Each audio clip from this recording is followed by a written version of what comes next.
बिट्टू, मैं तैयार हो गई। चलो चलें अब। चलो तुम्हारा कान छिदवा दे। ठीक है? मन है तुम्हारा? आज महाशिवरात्रि है ना? हैं? चलो पहले देखो देखो देखो उधर देखो, सबको पहले हैप्पी महाशिवरात्रि बोल दो, नमस्ते बोल दो पहले। महाशिवरात्रि। नमस्ते आप सभी को, और happy Mahashivratri all of you. जितने भी हमारे फेसबुक फैमिली हैं सभी को बहुत बहुत शिवरात्रि की बहुत बहुत बधाई है ना बिट्टू। और आज बिट्टू का क्या छिदने वाला है? कान और बिट्टू नाक भी और छिदवा के आएंगे तो बिट्टू दिखाएंगी। कंछेदन और नखछेदन। तो आज है बिट्टू का कंछेदन और नखछेदन, है ना बिट्टू। तो बिट्टू जाएंगी और कान को छिदवाएंगी, फिर आप सभी को दिखाएंगी। और बहुत दर्द होगा? नहीं दर्द होगा, बिट्टू को बिल्कुल भी दर्द नहीं होगा। ओके, तो बाय बाय कर दो। Bye bye. Bye bye. Chocolate खरीदिएगा। ठीक है। लेकिन हाँ 100 वाली। अच्छा ठीक है, चलो ठीक है, मैं काम करने जा रही हूँ। तुम बाय बाय कर दो सबको। बाय बाय, नमस्ते आप सभी को। तो फाइनली हम बिट्टू का कान छिदवाने जा रहे थे, क्योंकि महाशिवरात्रि के दिन प्रयागराज में महाकुंभ 2025 के कारण इतनी भीड़ थी, बहुत ज़्यादा भीड़ थी कि हर जगह बंद किए हुए थे। बाइक वालों को भी जाने नहीं दे रहे थे, इसलिए इसके कारण बहुत दूर तक हम नहीं जा पाए थे।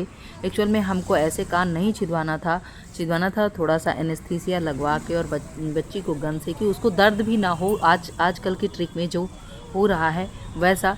अब क्योंकि पहले ऐसे कुछ नुकीली चीज़ों से कर देते थे, तो आज भी हमें ऐसा ही करवाना पड़ा, क्योंकि हमें सोनी की दुकान पे कहीं भी खाली नहीं मिला, और हमारे मोहल्ले की ही दुकान जो थी उसी में ही हमको करवाना पड़ा था। तो वहीं हम लोग जा रहे थे, एक दिन पहले ही बात कर लिए थे, बाकी कहीं और जा भी नहीं सकते थे भीड़ के कारण। तो हम लोग वहाँ गए, और जाने के लिए बस पैदल ही निकले थे घर से, क्योंकि कुछ ही दूर पे था। तो आप फाइनली पहुंच भी गए हैं, क्योंकि अंदर ही शॉप है। ये देखिए शॉप पे उनके सोनी जी की, यहाँ हम पहुंच गए हैं और अंदर ही चले गए थे। तो ये देखिए अंदर भी पहुंच गए हैं, और वो बोल रहे थे, उनसे बात कर रहे थे हम लोग, तो वो बता रहे थे कि हमारे पास सोने का कोई भी ऐसा अभी नहीं है, क्योंकि बहुत मंदी चल रही है, हम लोग मार्केट नहीं जा पा रहे हैं, मार्केट जाके कोई भी सामान हम नहीं ला पा रहे हैं, तो हम सोने से नहीं छेद पाएंगे। तो ये देखिए पतली पतली जो नुकीली तार होती है उसी से उन्होंने एंजल का कान छेदा था, और एंजल काफ़ी रो भी रही थी। ये देखिए बहुत ही, क्योंकि दर्द हो रहा था, वो तो पता ही चल रहा था कि ऐसे कान छिदवाएंगे तो दर्द होगा। और एंजल ने काफ़ी सहा है और काफ़ी टाइम तक रोई भी है, और हम लोग को रो रही थी तो अच्छा नहीं लग रहा था। लेकिन शिवरात्रि के दिन ही छिदवाना था, कंछेदन उसका करवाना था, इसके चक्कर में हम लोग वो उसका रोना थोड़ा सा बर्दाश्त करना पड़ा, और बहुत ही बुरा लग रहा था। एंजल हमारी रो रही थी, तो एक बार उसके पापा लेके छिदवाए, फिर हम लेके उसको बैठे थे, पर सहन नहीं हो रहा था, और क्योंकि दर्द हो रहा था उसको, तो रो भी रही थी। गाइस काफी दर्द हो रहा था मेरे को, और यहाँ पे क्यूट सा डॉग भी था जिसका नाम रानी था, और वो इतना अच्छा डॉग था। वो मना कर रहा था कि मत कराइए, क्योंकि मेरे को बहुत ज़्यादा ही तेज दर्द हुआ था, और मैं उसको फिर प्यार करने लग गई। वो ये इतनी क्यूट थी ना, कि यार मन कर रहा था इसको ले जाओ अपने घर, लेकिन नहीं ले जा सकती इसको थी। देख के एंजल का दर्द कम हो रहा था ना, क्यों एंजल? हाँ, और मैंने इसको हैंड शेक भी करा, लेकिन मेरे को डर बहुत लग रहा था, तो मैं उठ गई।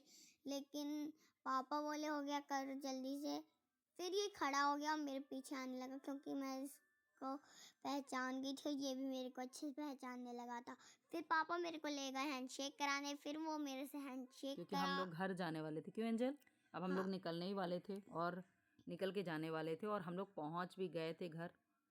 तो फाइनली हम लोग घर पहुंच गए थे, और मैं मम्मी के साथ बैठी थी, क्योंकि मेरे कान नाक में बहुत तेज पेन हो रहा था। तो फाइनली मेरा कान छिद के आ चुका था, अब मेरे को इतना ज़्यादा पेन हुआ था। आप लोग भी बताइएगा किसको किसको पेन हुआ था। मेरे हिसाब के साल के बच्चों से, जैसे 8-9 साल के बच्चों को कितना दर्द हुआ था, कमेंट में ज़रूर बताइएगा। और मेरी वीडियो अगर आपको मेरी मम्मी के साथ अच्छी लगती है, तो आप प्लीज़ मेरे को subscribe, comment and share, like, follow करिएगा। तब तक के लिए बाय, नमस्ते आप सभी को। Thank you, bye bye.